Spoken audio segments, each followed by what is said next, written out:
think you're just tired. But what if that feeling creeping into your bones is something deeper, something silently draining your focus, your energy, and your motivation right when you need it the most? Because finals week doesn't just test what you know, it tests who you are under pressure. And the truth is, most students don't fail because they lack intelligence. They fail because they burn out before they ever reach their true potential. And burnout doesn't arrive with a warning sign that says stop. It disguises itself as procrastination, as exhaustion, as that constant urge to check your phone instead of reviewing one more chapter, and you start telling yourself you'll do it later, that you just need a short break. But that short break stretches into hours, and those hours slowly turn into anxiety, and suddenly you're not just behind, you're overwhelmed, and the scariest part is, you don't even realize it's happening until you feel completely stuck.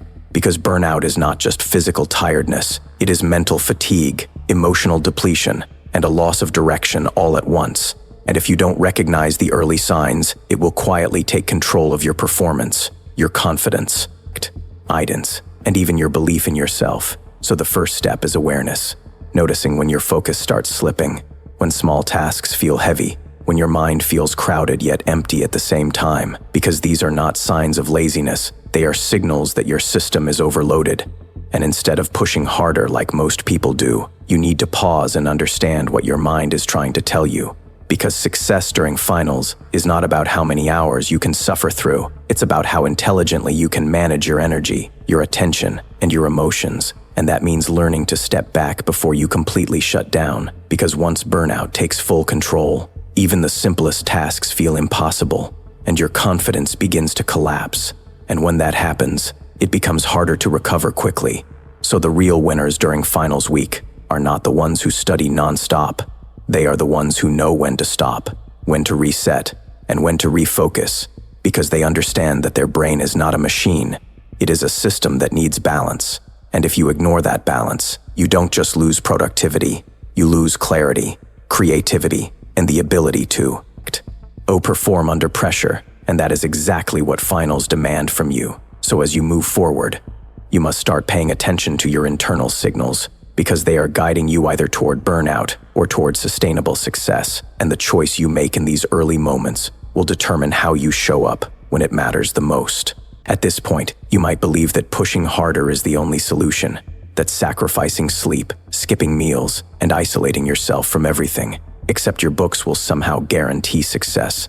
But this is exactly where the hidden danger begins to unfold, because what feels like dedication can quickly transform into self-destruction if you are not careful. And there is a moment during every intense finals week when your body starts sending stronger signals, your concentration begins to fracture, your memory feels unreliable, and no matter how long you stare at your notes, nothing seems to stay in your mind. And this is the turning point where many students unknowingly cross into full burnout, because instead of stepping back, they double their effort, thinking that more hours will fix what is actually a deeper imbalance.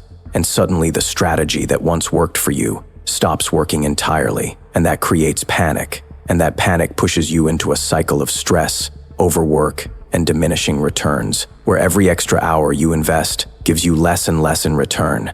And this is where the suspense lies, because you begin to question yourself, wondering if you were ever capable in the first place, wondering if all your preparation was meaningless. And this internal doubt can be more damaging than any exam itself, because it erodes your confidence at the exact moment you need it most. But the truth is, this breakdown is not a sign of failure. It is a signal that your current approach is unsustainable. And if you can recognize this moment, you have the power to change the outcome, because recovery during finals is not about stopping completely. It is about shifting how you operate. It is about learning to work with your mind instead of against it.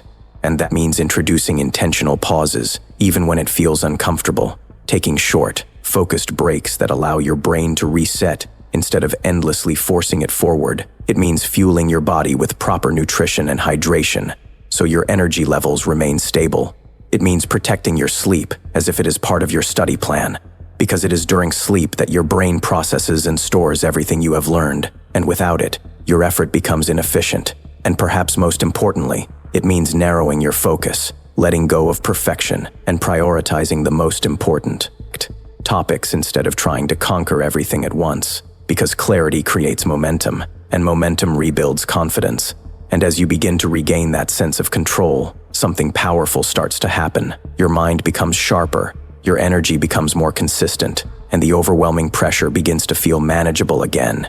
And in that moment, you realize that avoiding burnout is not about doing less. It is about doing what truly matters in a smarter and more sustainable way, because that is what allows you to endure the intensity of finals week without losing yourself in the process. As you begin to understand this balance, something shifts within you, and finals week no longer feels like an unstoppable force crashing down on your life, but rather a challenge that can be navigated with clarity, intention, and control.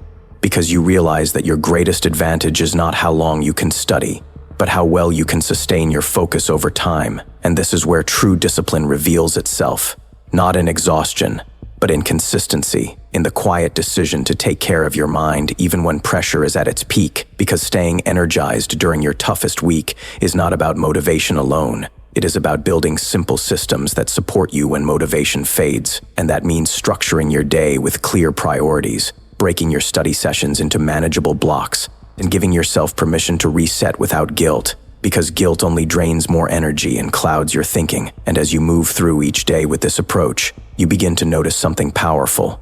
Your mind feels lighter, your thoughts become more organized, and your ability to retain information improves naturally.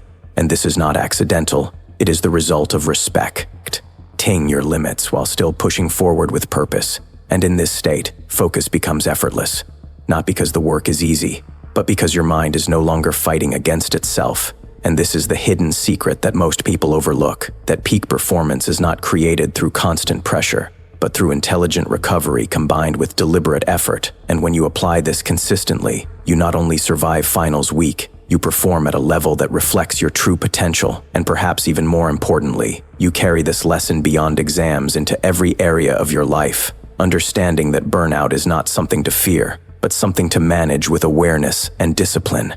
And as the final moments of your exams approach, instead of feeling drained and defeated, you feel steady, focused, and prepared, because you have learned how to protect your energy while still pursuing excellence. And that is a skill that will serve you far beyond any test score, because life will continue to present challenges that demand your time, your focus, and your resilience, and the way you respond will always determine your outcome. So remember this: success is not about sacrificing yourself for your goals. It is about aligning your actions in a way that allows you to grow without breaking.